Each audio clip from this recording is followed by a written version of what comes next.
At the ripe old age of 37.9, bestow upon you 9 life lessons. 1, you don't have to have a dream. Americans on talent shows always talk about their dreams. Fine, if you have something you've always wanted to do, dreamed of, like in your heart, go for it. After all, it's something to do with your time, chasing a dream. And if it's a big enough one, it'll take you most of your life to achieve, so by the time you get to it and are staring into the abyss of the meaninglessness of your achievement, you'll be almost dead, so it won't matter. I never really had one of these dreams, and so I advocate passionate dedication to the pursuit of short-term goals. Be micro-ambitious. Put your head down and work with pride on whatever is in front of you. You never know where you might end up. Just be aware the next worthy pursuit will probably appear in your periphery, which is why you should be careful of long-term dreams. If you focus too far in front of you, you won't see the shiny thing out the corner of your eye. 2, don't seek happiness. Happiness is like an orgasm. If you think about it too much, it goes away.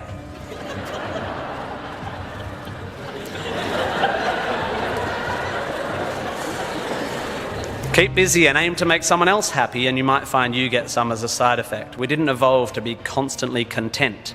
Contented Homo erectus got eaten before passing on their genes. 3, remember, it's all luck. You are lucky to be here. You are incalculably lucky to be born. Understanding that you can't truly take credit for your successes, nor truly blame others for their failures, will humble you and make you more compassionate. Empathy is intuitive, but is also something you can work on intellectually. 4, exercise. I'm sorry, you pasty, pale, smoking philosophy grads, arching your eyebrows into a Cartesian curve as you watch the human movement mob winding their way through the miniature traffic cones of their existence. You are wrong and they are right. Well, you're half right. You think, therefore you are, but also you jog, therefore you sleep, therefore you're not overwhelmed by existential angst. You can't be can't, and you don't want to be. Play a sport, do yoga, pump iron, run, whatever, but take care of your body. You're going to need it. Most of you mob are going to live to nearly 100, and even the poorest of you will achieve a level of wealth that most humans throughout history could not have dreamed of. And this long, luxurious life ahead of you is going to make you depressed. 5, be hard on your opinions. A famous bon mot asserts that opinions are like arseholes, and that everyone has one.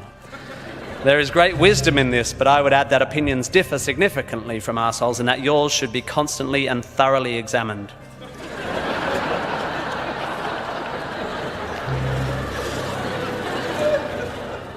We must think critically and not just about the ideas of others. Be hard on your beliefs. Take them out onto the veranda and hit them with a cricket bat. Be intellectually rigorous. Identify your biases, your prejudices, your privileges.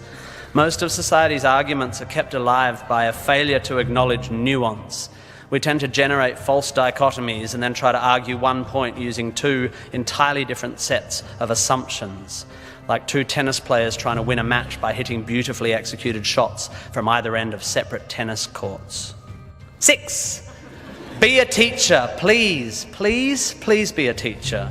Teachers are the most admirable and important people in the world. You don't have to do it forever, but if you're in doubt about what to do, be an amazing teacher. Even if you're not a teacher, be a teacher. Share your ideas. Don't take for granted your education. Rejoice in what you learn and spray it. 7, define yourself by what you love. I found myself doing this thing a bit recently where if someone asks me what sort of music I like, I say, well, I don't listen to the radio because pop song lyrics annoy me. Or if someone asks me what food I like, I say, I think truffle oil is overused and slightly obnoxious. And I see it all the time online, people whose idea of being part of a subculture is to hate Coldplay or football or feminists or the Liberal Party. We have a tendency to define ourselves in opposition to stuff.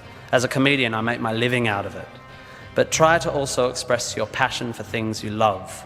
Be demonstrative and generous in your praise of those you admire. Send thank you cards and give standing ovations. Be pro stuff, not just anti stuff. 8, respect people with less power than you. I have in the past made important decisions about people I work with, agents and producers, big decisions based largely on how they treat the wait staff in the restaurants we're having the meeting in. I don't care if you're the most powerful cat in the room. I will judge you on how you treat the least powerful. So there. 9, finally, don't rush. You don't need to already know what you're going to do with the rest of your life. Don't panic. You will soon be dead. Life will sometimes seem long and tough, and God, it's tiring. And you will sometimes be happy and sometimes sad, and then you'll be old, and then you'll be dead. There is only one sensible thing to do with this empty existence, and that is fill it. Not fill it, fill it.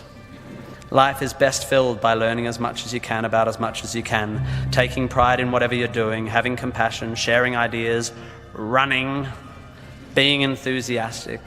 And then there's love and travel and wine and sex and art and kids and giving and mountain climbing, but you know all that stuff already. It's an incredibly exciting thing, this one meaningless life of yours. Good luck, and thank you for indulging.